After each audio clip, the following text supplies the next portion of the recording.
Ibinahagi ng dating EB-babe na si Mergin Maranan ang pagpopropose sa kanya ng longtime partner komedyante at Itbulaga host na si Jose Manalo. "The easiest yes I've ever said. 02/12/24" sa ad sa caption. Dagdag pa niya sa isang hiwalay na post, "It's you.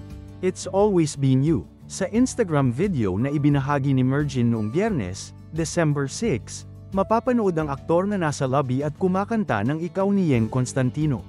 May kasama pang ang gitarista, sax player at cameraman si Jose na nakasunod sa kanya hanggang sa makarating sa lugar kung saan makikitang naroon si Mergin.